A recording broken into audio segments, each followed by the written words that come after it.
언젠가 서울의 몇몇 교회에서 항존직분자 선거 때문에 소란스러운 일들을 겪었다는 소식을 들었습니다. 일부 교인들이 앞장을 서고 여론몰이를 하고 연판장을 돌려서 사람들의 세를 모았습니다. 그리고 그 힘으로 문제를 풀기를 시작했다. 그러자 신실한 교인들의 마음에는 이런 한숨 소리가 들려왔습니다. 과연 이게 교회냐? 지금 여기에 하나님께서 역사하고 계시는가? 라는 자조 섞인 질문이었습니다. 과연 이게 무슨 말을 할까요? 문제의 핵심은 이겁니다. 주님의 교회가 하나님이 아니라 사람들이 주도권을 잡고 있다는 거예요. 하나님의 교회라고 말하지만 사람이 좌지우지하겠다는 마음이 큰 그런 공동체라는 거예요. 돈을 쓰고 동원할 수 있는 갖가지 연고를 다 동원해서 힘을 모읍니다. 그래서 그 힘으로 뭔가를 도모하고자 합니다. 말하자면 교회 일을 사람의 힘을 통해서 해보겠다는 발상입니다. 이게 큰 문제죠. 그것은 주님의 교회를 주님의 교회가 되게 하지를 못하게 하는 것입니다. 성경 주석학자인 매튜엘리는 말하기를 교회란 결코 회원이 될 자격이 없는 사람들이 회원을 누리고 있는 지상 유일한 단체이다. 교회 평화는 그 교회가 순결한가 그렇지 않은가에 달려있다. 그러므로 교회는 하나님에 의해서 유지되고 있을 때 가장 아름답다. 이런 말을 했습니다. 그렇죠. 생각해보면 우린 도저히 하나님의 회원 될 수 없는 믿음의 성도들이 감히 될 수 없는 그런 연약한 죄인이었지만 하나님의 은혜를 덧입고 믿음의 성도가 됐습니다.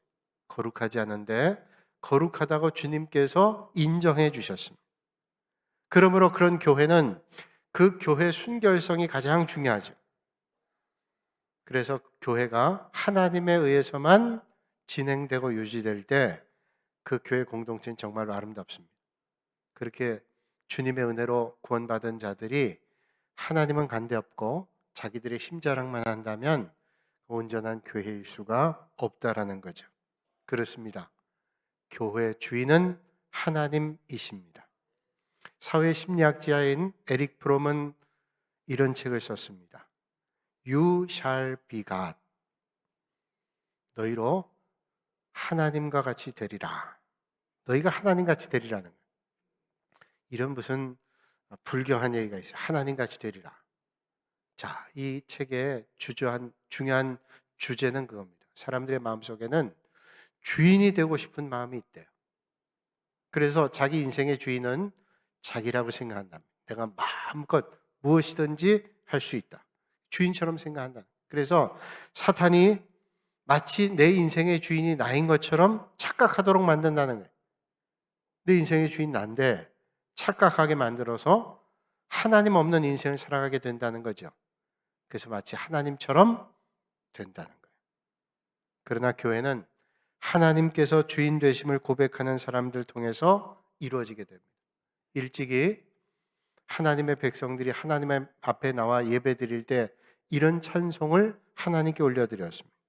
여호와께서 집을 세우지 아니하시면 세우는 자의 수고가 헛되며 여호와께서 성을 지키지 아니하시면 파수꾼의 경성함이 헛사로다. 하나님의 백성들이 하나님의 성전에 올라가면서 이런 찬송을 불렀습니다. 시편 127편 1절과 2절의 말씀입니다. 하나님께서 우리의 집을, 하나님께서 우리의 성을 지키거나 돌봐주시지 않으면 그 모든 일들이 헛되다라는 믿음의 고백입니다. 성전을 오르는 우리의 고백이 하나님께서 주인이시다라는 믿음의 고백을 이 아침에 올려드릴 수 있기를 주님의 이름으로 축복합니다. 마가복음 9장의 말씀 보면 예수님께서 세 제자를 데리고 변화산에 올라가셨습니다. 그때 예수님께 한 귀신 들린 아들을 고쳐달라고 사람이 찾아왔습니다. 근데 마침 예수님께서 제자 셋과 변화산에 올라갔습니다. 계시지 않았어요. 그래서 남아있는 9명의 제자들이 이 귀신 들린 아들을 고쳐보려고 애를 썼습니다. 그런데 아무런 일도 일어나지 않았어요. 고칠 수 없었습니다. 구경 삼아 몰려든 사람들, 그 사람들 앞에서 여간 망신이 아니었습니다. 또 꼬투리를 잡으려고 찾아왔던 서기관들의 비난이 쏟아집니다. 제자들은 정말로 난처한 입장에 빠지게 됐습니다. 마침 그때 예수님께서 오셨습니다. 그리고 그 문제를 해결해 주셨습니다. 귀신 들린 아들의 귀신을 쫓아주시고 건강이 회복됐습니다. 이런 사건이 다 끝나고 난 다음에 예수님의 제자들이 조용히 예수님께 여쭤봤습니다. 우리는 어찌하여 능히 그 귀신들을 쫓아내지 못했을까요? 그때 주님께서 말씀하시죠. 기도 외에는 다른 것으로 이런 종류가 나갈 수 없느니라. 왜 우리가 저들을 쫓아내지 못했을까요? 귀신을. 주님은 기도 외에는 이런 유를 내보낼 수 없다. 그렇습니다. 비결은 기도에 있습니다. 믿음의 성도들이 살아가는 영적인 방법론은 기도에 있습니다. 기도를 통해서 성령 충만함을 덧입고 성령 충만 안에 성령의 능력을 받아야 됩니다. 그럴 때 교회가 주님의 교회가 됩니다. 인간의 힘으로, 능력으로, 내 권세로 한다고 하면 그 교회는 주님의 교회가 아니죠. 인간의 교회입니다. 서울의 어떤 사업가가 사업을 하다가 부도가 났습니다. 제 성경 공부할 때 가끔 예로 드리는 말씀입니다. 부도가 났는데 재산을 다 정리해 보니까 500만 원 남았습니다. 500만 원으로 할 일이 아무것도 없어요. 사업하던 사람. 그러다가 예배에 참석해서 말씀을 듣고 큰 은혜를 받았습니다. 그리고 파나이라고 하는 섬에 교회가 없어서 원주민들이 나무 그늘 아래서 예배를 드린다는 얘기를 들었어요. 선교사님 통해서 복음은 받았는데 예배당이 없다. 그래서 그늘 아래, 나무 그늘 아래서 예배 드린다는 말을 들었습니다. 마음에 감동을 받고 남은 500만 원을 파나이 섬 성전 건축을 위해서 돕겠다고 그가 헌금을 했습니다. 주변에 그를 알고 있는 사람들은 소위 미쳤다고 말했습니다. 제정신이 아니라고 말했습니다. 아무리 은혜 받아도 먹고 살기도 힘겨운 사람이 그 남은 돈 500만 원 정리된 것을 그렇게 바친다는 건 바보 같다고 얘기했습니다. 그러나 파나이 섬이라고 하는 것은 필리핀 중부에 있는 섬입니다. 그 섬에 있는 성도들이 하나님 앞에 예배드리면서 한국에 있는 어떤 분의 도움을 통해서 성전 건축원금 500만 원 받았어요. 너무 감사해서 교회를 짓고 그 교회 이름을 부도교회라고 이름을 줬다. 한국말이 뭔지 몰라요. 근데 뭐 부도가 나서 뭐 어떻게 어려움 당했다는 얘기를 듣고 부도교회라고 이름 줬어요. 그리고 그 사연을 전해 듣게 되고 열심을 다해서 한국 교회는 그 교인을 위해서 기도했다. 하나님께서 은혜 주셔서 그 어려움 중에도 이 사업했던 분이 불일 듯 일어나서 모든 사업들이 회복됐다는 얘기를 들었어요. 그렇습니다. 하나님의 교회는 세상의 방법과 다른 영적 방법론을 따라야 됩니다. 매사에 무릎 꿇고 기도하면서 기도 안 해주시는 하나님의 능력을 덧입어야 됩니다. 저희 교회가 2005년에 성전 건축을 시작했습니다. 그 전에 설계하고 2005년에 성전 건축을 시작해서 1년 만에 교회를 지었습니다. 새 성전을 짓고 2006년 3월에 이 예배당에 입당을 했습니다. 벌써 세월이 꽤 흘렀어요. 그때 교회를 지을 때 교회 땅을 구입을 했지만 가지고 있는 돈은 하나도 없었습니다. 그래서 그 당시 35억을 처음에 빌렸어요. 그 나중에 한 10억 더 빌려서 한 50억 가까이 그런 건축비가 들었는데 그 빌려서 건축할 때 당회가 결의해서 이 지역의 신학교인 한일장신대 5천만 원을 헌금하기로 했습니다. 당회원들이 다 일치가 돼서 우리가 교회를 건축하는 게 참 감사한 일인데 먼저 하나님 앞에 감사부터 하자. 그래서 5천만 원을 헌금을 했어요. 그런 사실이 알려지게 되고 재직회 때 그 사실을 보고할 때 한 집사님 한 분이 저한테 질문했습니다. 뭐 이런저런 얘기를 했지만 한마디가 이겁니다. 목사님 정신이 있냐 하는 겁니다. 지금 우리가 35억 빚을 지고 교회를 짓는데 5천만 원을 빌려서 교회를 짓는다라고 하는 게 제정신이냐는 거예요.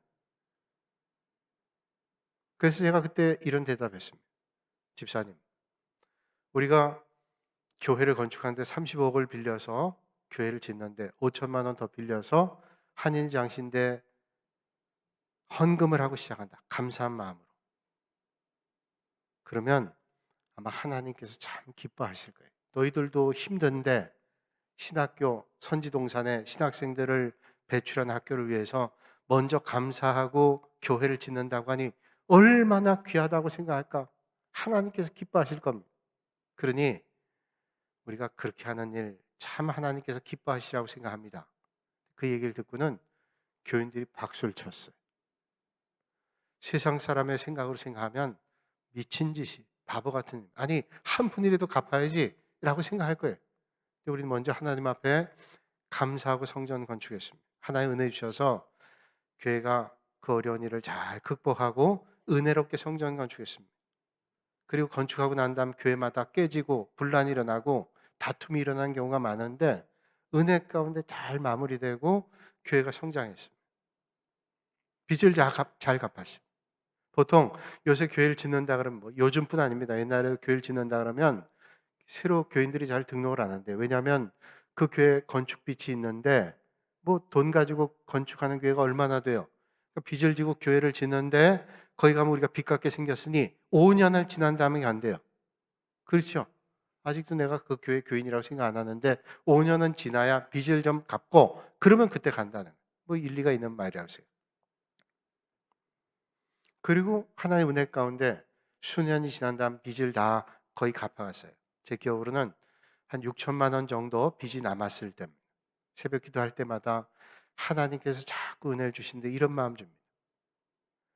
교회가 건축할 때 빚을 지고 교회를 짓는데 그때 5천만 원 신학대학에 우리가 헌금했어요. 그리고 빚을 잘 갚았어요. 너무 감사한 거예요. 하나님 은혜로 이렇게 됐어요. 교회가 성장했어요. 이제 빚을 거의 다 갚아가니 하나님 앞에 기도할 때마다 이제는 2배는 해야지. 빚을 다 갚았으니. 매일 그런 생각이 들어요. 그래서 제가 새벽 기도 때 기도하러 오신 분들이니까 제가 그런 말씀 드렸습니다. 새벽마다 하나님께서 은혜를 주신데 이제 빚을 다 갚아가니 2배는 신학교에 헌금해야 되겠다는 마음이 자꾸 듭니다. 하나님께서 은혜 주실 겁니다. 그랬더니 새벽 기도에 오신 분들이 아멘 하셨어요. 힘이 났어요. 그래서 그 다음에 장신대에 1억을 헌금하기로 작정했습니다. 당회원들이 모두가 동의해서 1억을 헌금했어요. 뭐 다 한 건 아니지만 작정을 했습니다. 그렇게 하기로 작정을 하고 장신대에 연락해서 우리가 이런 마음 가지고 헌금하기로 했습니다. 그런 취지를 말씀드리고 너무 감사하다 그러면서 이제 약정하는 소위 말하면 계약한 날이죠. 우리가 몇 년 내에 이렇게 헌금을 하겠다는 약정을 하러 간 날 새벽에 제가 그런 말씀 드렸습니다. 우리 당회원들 다 동의하고 감사하게 이제 1억을 헌금하기로 오늘 갑니다. 여러분 기도해 주세요. 새벽 기도 끝난 다음에 한 권사님께서 저에게 전화했어요. 목사님, 오늘 가시는데 빈손으로 가십니까? 예, 빈손으로 갑니다. 우리가 약속하러 가는 거니까 괜찮습니다. 그 권사님께서 말씀하시는 거예요. 목사님 빈손으로 가지 마시고 제가 1,000만 원 헌금하겠습니다. 그거 가지고 가셔서 전달해 드리세요. 얼마나 감사한지 몰라요. 좀 기다렸다가 그걸 받아가지고 갔어요. 그러면서 제가 권사님께 그런 말씀을 했어요. 권사님, 그거 우리 1억 가운데 1,000만 원으로 갚는 걸로 하지 말고 1,000만 원 더 하십시다. 1억 1,000만 원 하십시다. 제가 올라가면서 신학교 연락했습니다. 총장님께 저희가 1억 1,000만 원 하기로 했는데 이런 오늘 아침에 일이 있었습니다. 하나님께 은혜 주셔서 이런 일들이 있는데 1억 1,000만 원으로 하겠어요. 놀랐어요. 학교에서. 이런 예가 없다는 거예요. 이게 사람이 하는 게 아니죠. 하나님이 하시는 거죠. 하나님이 감동 준 믿음의 사람들을 통해서 오늘도 하나님의 역사는 일어납니다. 세상 사람들이 볼 때는 이해가 안 돼요. 납득이 안 돼요. 왜 그렇게 바보같이 사냐고 말할 수 있을 거예요. 그러나 교회는 세상과 다릅니다. 영적 방법론을 따라야 됩니다. 매사에 무릎 꿇고 기도하면서 하나님이 원하시고 기뻐하는 일들을 우리가 기억하며 주의 뜻대로 살아야 돼요.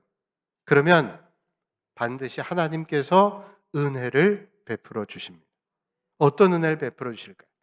하나님께서 영적 삶을 살아가면 하나님 기뻐하시는 것들을 선택하며 살아가면 하나님이 은혜를 베풀어 주시는데 그 먼저가 첫째는 내적으로 은혜를 받으면 변화가 됩니다. 내가 변화가 돼요. 은혜 받으면 그 사람 변화가 돼요.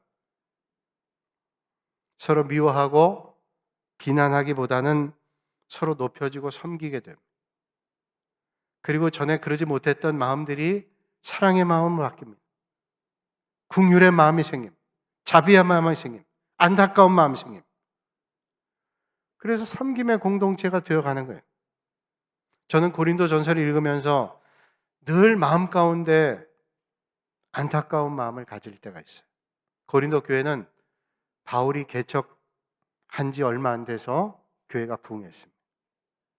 하나님께서 고린도 교회에 은혜를 주셨어요. 교회가 부흥했어요. 그런데 부흥과 함께 갈등이 일어났어요. 4개 파가 생겼어요. 파벌이 생겼어요. 나는 바울파다, 나는 게바파다, 나는 그리스도파다, 나는 아볼로파다. 파당이 생겼어요. 그 일리가 있어요. 나는 바울, 우리 교회를 세웠던 바울이 참 존경스럽습니다. 그런 사람도 있죠. 우리를 도왔던 게바, 참 우리의 은혜 많이 받았습니다. 베드로죠. 어떤 사람은 아볼로, 우리에게 성경을 가르쳐줬던 아볼로, 참 그분에게 은혜 받, 그럴 수 있어요. 무엇보다도 예수 그리스도입니다. 나는 예수 그리스도입니다. 다 중요해요. 그런데 왜 그 귀한 일을 가지고 파당이 일어났어요? 자기 힘을 기르는 거예요. 내가 더 높다는 거죠. 갈등이 일어났어요. 바울은 그런 모습을 보고 뭐라고 말합니까? 바울의 몸이 나뉘었다. 하나님의 몸이 나뉘었다. 예수님의 몸이 나뉘었다. 바울이 이런 말을 했습니다. 그리스도의 몸을 4갈래로 나눠놨다는 거예요. 여러분, 예수님의 몸이 4수로 나눠졌다면 예수님은 얼마나 아프시겠어요? 얼마나 고통스럽겠어요? 그것뿐 아니라 고린도 교회 교인들은 얼마나 아팠겠어요? 갈등과 분쟁 가운데 교인들의 신앙생활 또한 얼마나 고통스러웠겠습니까? 전도의 문은 닫힐 것이고, 교인들의 신앙은 성장하지 못할 것이고, 믿음 생활해도 전혀 행복하지 못했을 거예요. 고린도 교회가 성장했던 교회인데 그런 아픔 겪었습니다. 정말로 우리 교회가 좋은 교회, 교회다운 교회가 되려고 하면 하나님께서 오셔서 만족하시고 기뻐하실 교회가 되어야 됩니다. 교인들이 교회에 와서 평안을 누리고 섬김으로 기쁨을 누리고 그 아픔을 나눌 때 참 만족과 평강을 누리는 그런 교회가 되어야 됩니다. 어떻게 그럴 수 있을까요? 우리 교회 교인들이 섬김을 실천해야 됩니다. 가장 기본적인 섬김이 뭘까요? 가장 기본적인 거. 인사하는 거예요. 먼저 인사하는 거예요. 여러분, 적어도 우리 교회 오는 분들은 믿음 생활하는 분들, 물론 뭐 이단인 사람도 있겠지만 우리가 교회 오는 사람들 그래도 하나님 앞에 예배 드리는 사람들이잖아요. 그러니까 적어도 우리 교회 들어온 사람들은 잘 몰라도 인사한다는 거 중요해요. 어떤 분은 손님으로 온 분도 계시고, 어떤 분은 친척 만나러 오신 분도 계시고, 교회 어떤 건물을 이용하기 위해서, 시설을 이용하기 위해서 오신 분도 계실 거예요. 그러나 교회 안에 들어온 분들이 먼저 인사로 섬긴다면 참 따뜻할 거예요. 그 교회 갔더니 내 교인도 아닌데 이렇게 복도에서 만났더니 인사하는데 참 마음에 감동이 되더라고. 자기는 그 교회 아니라 다른 교회 교인이기 때문에 못 나가더라도 얘기할 거예요. 너 거기 사는데 그 교회 나가봐라. 참 사람들이 따뜻하더라. 제가 잘 알고 있는 목사님 계신데 성남의 교회라는 분이에요. 그 목사님 교회를 부임할 때 기존 교회를 갔는데 교회 건물이 있었답니다. 교회 장로님들이 우리 교회 건물도 있고 교인들이 많이 모입니다. 그러면서 청빙을 했대요. 갔더니 교회 건물이 있는데 교인들은 많지 않더래요. 옛날에 많았대요. 옛날에. 지금은 한 5, 60명도 안 나오더래요. 가만 보니까 몇 안 나와. 그리고 교회는 건물이 있는데 그 건물이 빚이 훨씬 더 많더래요. 건물을 처분해도 빚을 못 갚을 정도의 그런 교회들이에요. 이거 얘기를 들었는데 얘기하고 다른 거예요. 교인도 얼마 안 되니까 신방 갈 일도 없어요. 마땅한 사역도 없어요. 그래서 이 목사님이 아침에 출근해서 자기가 제일 잘할 수 있는 일, 책 읽고 공부하고 말씀 준비하는 일, 그 일에 전념했대요. 1년, 2년 계속 전념했대요. 그래서 말씀 전할 때마다 은혜가 충만한 거예요. 새벽 기도 때마다 은혜가 충만합니다. 여러분, 우리가 알지만 새벽 기도 같은 경우는 꼭 자기 교회를 못 나갈 때도 있어요. 가까운 교회 갈 때도 있는데 그 교회 교인은 얼마 안 되지만 교회 건물 있고 그러니까 가까이 있는 사람들이 예배당 나와서 예배드릴 때 은혜 받는 거예요. 야, 이 목사님 말씀이 충만하고 은혜가 풍성하다고 은혜를 많이 받았어요. 근데 새벽기도 나올 정도는 보통 교인들 아니잖아요. 그러니까 교회를 옮길 분들은 아니에요. 그러나 이분들이 은혜 받고 주변에 있는 사람들에게 전도하더래. 야, 그 교회 목사님 말씀이 좋더라. 그 교회는. 그 교회가 지금 수천 명이 모이는 그런 교회가 됐어요. 그 목사님한테 직접 그 얘기 들었어요. 우리 교회에 나와서 여러분들이 따뜻함을 보여줘요. 그러면 그 섬김의 모습을 통해서 주님 몸된 교회가 바로 서고 은혜를 받는 거예요. 정말로 따뜻한 교회가 되죠. 오래전에 읽은 책 가운데 데일 갤로웨이라고 하는 사람이 쓴 사랑으로 승리하라는 책을 봤습니다. 그 책 앞부분에 이런 글이 있는데 참 감동받아서 한 예입니다. 주일 아침에 그 교회에 주일학교가 있는데 선생님이 이제 아이들이 오는 걸 이렇게 마중하고 있는데 아주 옷을 남루하게 입고 신발도 다 너덜거리고 추운 겨울인데도 외투도 입지 않은 애가 막 뛰어서 예배당에 들어오는 거예요. 선생님이 처음 보는 애인데 그 아이를 이렇게 품에 안았습니다. 아이고 추운데 어디서 왔냐? 넌 처음 봤는데 어디서 왔냐? 물었더니 거리가 2km 이상 떨어진 먼 데서 온 거예요. 그게 다운타운인데 교회가 많이 있었을 거예요. 그래서 물었답니다. 아니 너 여기 교회 올 때까지 적어도 내가 알기로는 교회가 3개는 더 있는데 왜 이렇게 멀리까지 왔니? 안타까운 마음, 안쓰러운 마음에 옷도 제대로 못 입었기 때문에 그렇게 물어본 거예요. 애가 쭈뼛쭈뼛거리더니 선생님한테 그러더래요. 여기는요 사랑이 있어요. 여긴 사랑이 있잖아. 그 먼 거리 교회 몇 군데를 지나오면서도 남나온 옷을 입고 이 예배당까지 온 건 뭐예요? 사랑이 있어요. 여기 오면 따뜻해요. 내가 찢어진 옷 남루하고 형편없는 어려운 삶을 살아도 여기 사랑이 있어요. 그런데 교회가 누군가 내 교회가 내 거다 말은 하지 않지만 기득권을 주장하고 누구든지 내가 권세를 가지고 있다 높아지려고 주장하고 그런다면 아마 마찰이 생기고 갈등과 아픔이 생기게 됩니다. 아니 너희들 교회 온 지 얼마나 됐어? 나는 이 교회 적어도 수십 년 다녔는데 라는 생각이 부지간에 든다면 잘못된 거죠. 섬김의 연조를 자랑하고 하나님께 영광 올려드린 연조를 자랑해야 그게 복된 신앙의 길 걷지. 내가 이 교회에 나온 지 얼마 됐는데 내가 헌금한 게 수십 년인데 내가 기여한 게 이만한데 이런 마음을 가지고 섬긴다면 그건 잘못된 거죠. 반대로 서로 칭찬하고 높여주고 겸손하게 자기의 부족함을 인정하고 양보하고 이해하고 그런 섬김의 자리에 있을 때 그 교회가 하나님 기뻐하시는 정말로 주님의 교회라는 믿음의 고백이 우리에게 있는 겁니다. 여러분, 그런 사랑이 넘치는 그런 섬김이 넘치는 믿음의 자리는 여러분들이 되시기를 주님의 이름으로 축복합니다. 우리 교회는 그런 모습들이 많아요. 정말로 그런 모습들을 가질 때 하나님의 은혜가 있는 거예요. 뿐만 아니라 은혜 받으면 내가 변하고 섬김의 삶을 살 뿐 아니라 외적으로 변화가 일어납니다. 그렇게 은혜 받으면 세상을 변화시킵니다. 독일의 저명한 신학자인 위르겐 몰트만은 성령의 능력 안에 있는 교회라는 책을 썼습니다. 신학서적이에요. 성령의 능력 안에 있는 교회. 이 책은 소위 말하면 교회에 대한 책입니다. 교회론. 조직신앙의 종말론, 또 무슨 여러 가지 예정론, 그런 게 있잖아요. 교회론에 대한 얘기. 위르겐 몰트만이 거기에 카멜론이란 동물을 들어서 비유를 합니다. 교회를. 카멜레온은 우리가 알다시피 주변 환경의 변화에 따라서 자기 몸 색깔을 바꾸잖아요. 왜 몸 색깔을 바꾸는가 하면 자기를 보호하려고 하는 겁니다. 그 환경에 만약에 강하다 그러면 자기를 변화시킬 필요가 없어요. 색깔이 바뀔 필요가 없습니다. 환경을 자기가 이겨낼 수 있다. 이겨낼 수 없으니까 자기를 숨기기 위해서 색깔이 변화돼요. 그 얘기를 하면서 몰트만이 얘기를 합니다. 교회 역사상 카멜레온처럼 처세를 해온 교회들이 있었다고 지죠. 교회가 환경에 따라 변화해요. 환경을 변화시키질 못하고 환경에 따라 변화합니다. 변질되는 거예요. 우리가 힘이 없으니까 거기 순응합니다.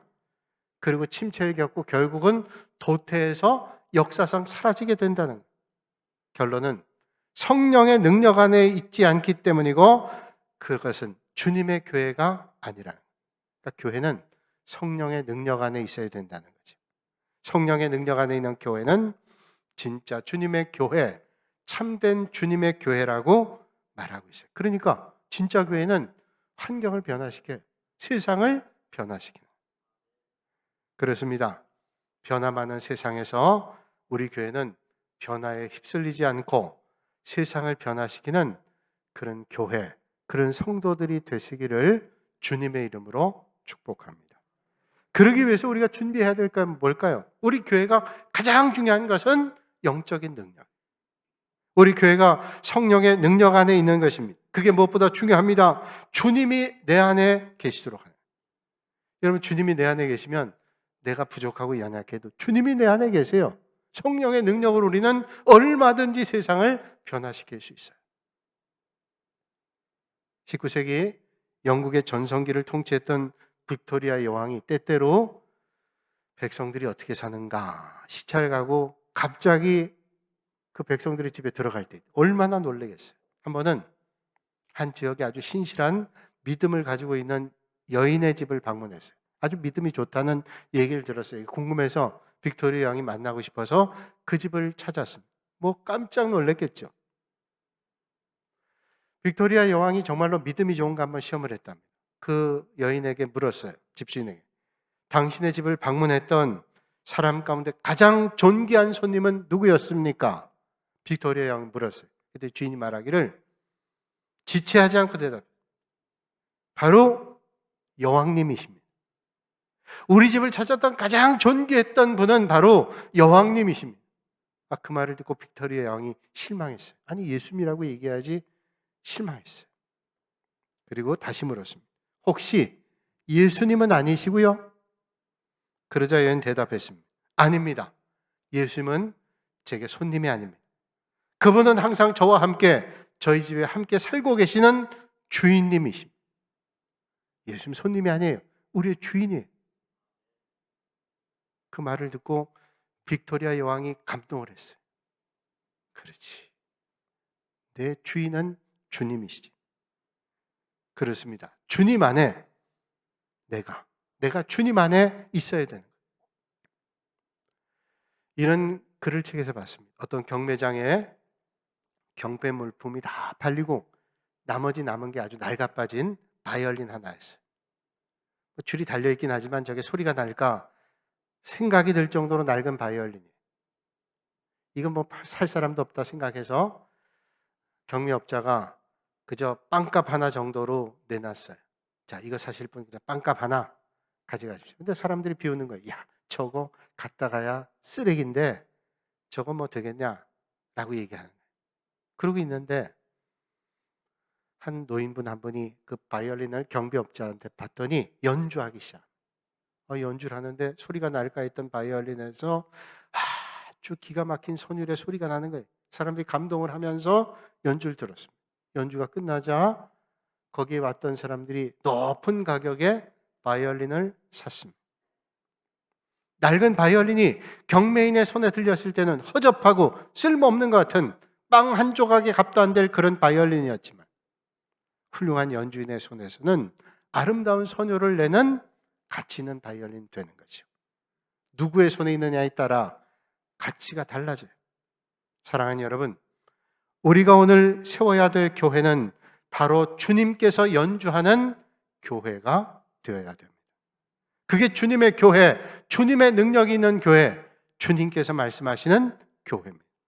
오직 성령이 너희에게 임하시면 너희가 권능을 받고 예루살렘과 온 유대와 사마리아와 땅끝까지 이르러 내 증인이 되리라 주님 말씀했습니다. 오늘 우리 교회 창립 90주년 맞이하는 이 아침에 우리 교회가 주님의 능력 안에서 내가 변화되고 세상을 변화시키는 아름다운 주님 기뻐하시는 주님 몸된 교회를 세워나가시는 여러분들이 되시기를 주님의 이름으로 축원합니다. 거룩하신 아버지 하나님, 오늘 우리 교회가 세워진 지 90주년, 정말로 감사하고 감격한 귀한 날을 허락해 주시니 감사드립니다. 역사상 어려운 그 시기에도 하나님께서 교회를 세우셔서 구원의 방주의 귀한 사명을 잘 감당케 하시고 오늘까지 하나님의 뜻 안에 서게 하시니 감사를 드립니다. 우리의 주인 되시는 주님을 기쁘시게 드리는 교회가 되게 하시고 그런 성도들이 많아지는 교회가 되게 하셔서 우리 교회가 앞으로 하나님의 영광을 위하여 주님 나라를 위하여 더 귀하고 아름답게 사용되게 하여 주시옵소서. 이 일에 우리 사랑하는 모든 주의 백성들이 사랑하는 성도들이 하나님 앞에 아름답게 쓰임받아 세상을 변화시키고 하나님의 영광을 선포하는 아름다운 주님의 권속들이 되게 하여 주시옵소서. 예수님의 이름으로 기도하옵나이다. 아멘.